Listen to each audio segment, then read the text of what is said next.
Ternyata bismillah itu punya 5 hukum. Apa hukum bismillah? Yang pertama al-wujub. Bismillah menjadi wajib kama fis sholah, sebagaimana ketika hendak melakukan sholat. Yang kedua hukum basmalah itu wal hurmatu, menjadi haram. Menjadi haram baca bismillah kalau hendak melakukan perbuatan yang haram. Kita minum khamar, sebelum minum khamar baca bismillah. Dosa atau tidak? Dosa. Tidak sah bismillahnya dan itu haram malah. Kalau kita ucapkan ketika hendak meminum khamar, yang ada bukan pahala. Sebab membaca bismillah malah dosa yang kita dapatkan. Ya.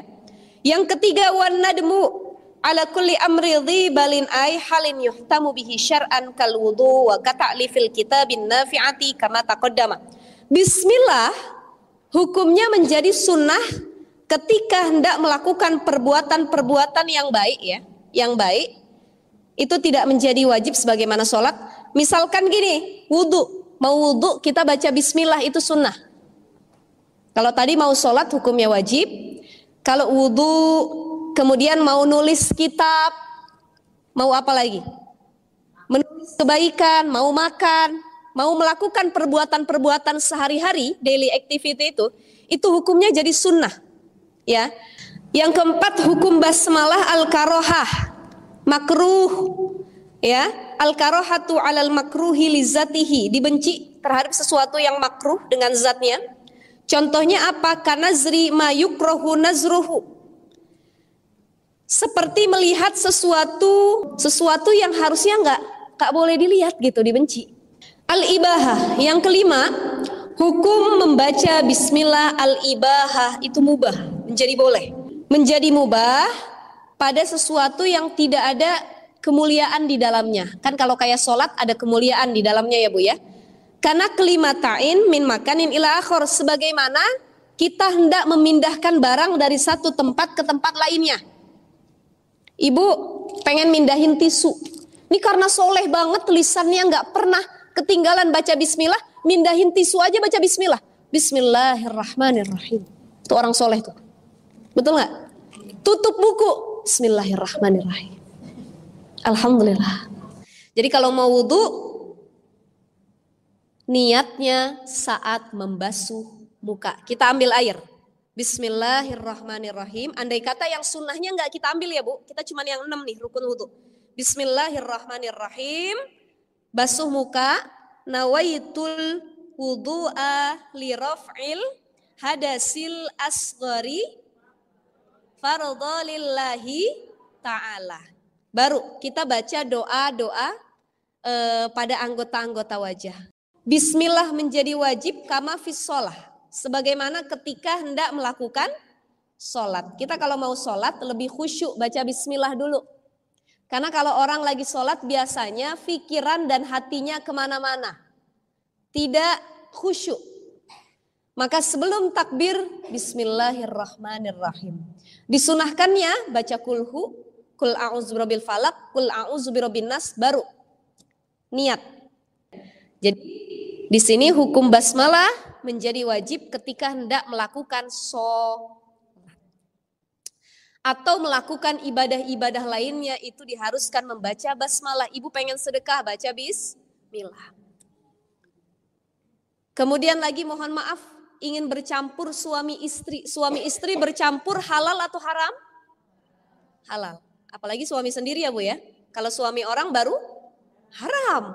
Suami sendiri halal dalam satu ikatan pernikahan. Kalau bercampurnya lillahi ta'ala maka bisa menghasilkan anak yang soleh-soleha. Ini ketika hendak memulai percampuran suami dengan istri, maka diharuskan membaca bismillahirrahmanirrahim. Maka bismillah menjadi wajib ketika kita hendak melakukan kebaikan. Jadi dalam kitab ini disebutkan basmalah ya menjadi wajib ketika hendak melakukan kebaikan, salah satunya hendak memulai sholat. Kan hidayah itu mahal. Jadi hidayah itu bukan cuma hidayah menggunakan jilbab menutup aurat, tapi hidayah untuk sholat di awal waktu, hidayah untuk istiqomah, hidayah untuk melakukan kebaikan tuh semua hidayah dari Allah. Jadi ada yang sebagian pulang, ada yang sebagian sholat. Berarti yang sebagian itu hidayah Allah tuh sudah dia jemput. Sebenarnya semua tuh udah dikasih hidayah sama Allah. Cuman peka atau enggak sama hidayah tersebut. Kita jemput atau enggak hidayah tersebut. Jadi hidayah tuh bukan cuman ditunggu, dijemput juga. Gitu ya. Kita lihat, oh kayaknya saya betternya atau lebih bagusnya nih ikhtiatnya sholat dulu. Takutnya nanti saya nggak sholat di perjalanan kenapa-napa, nggak nyampe rumah meninggal, kan banyak tuh umurnya nggak sampai ya. Jadi makanya kalau kita punya perasaan ntar aja di rumah, padahal nggak ada kepentingan banget untuk menanti-nanti sholat kita, itu hati-hati, ditakutkan kita nggak punya kesempatan lagi, dinanti-nanti keburu mati. Itu pernah ada kejadian saya diceritain waktu itu kawan, waktu SMA.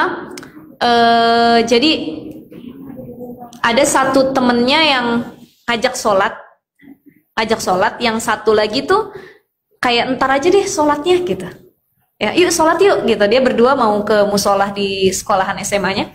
Kata yang satu lagi, ntar aja deh sholatnya. Terus kata yang ngajak itu, jangan, takutnya kalau diantar-antar belum tentu umur kita sampai loh gitu. Akhirnya mereka sholat berdua. Pas pulang yang ngajak sholat ini kecelakaan, meninggal. Tapi alhamdulillahnya dia udah sholat. Ternyata omongan dia doa tadi, maksudnya mungkin udah feeling atau bagaimana ya. Nah itu kan pentingnya kita tidak menunda-nunda melakukan kebaikan, apalagi mengerjakan sholat. Kita dientar-entar, kalau cek orang Sudan mah engke gitu. Nanti aja lah, nanti diakhirin. Yang paling males tuh tadi sholat isya, ketiduran kita. Aduh nanti aja deh sekalian subuh, ternyata nggak bangun sampai subuh. Iya, kalau nggak bangun sampai subuh, kalau nggak bangun selama-lamanya. Ini kan yang jadi PR buat kita. Makanya penting untuk tidak menunda-nunda sholat, dan kembali lagi itu ke pribadi masing-masing. Ya, tapi cukup kalau punya kawan seperti itu diingatkan saja. Yuk bu, yuk.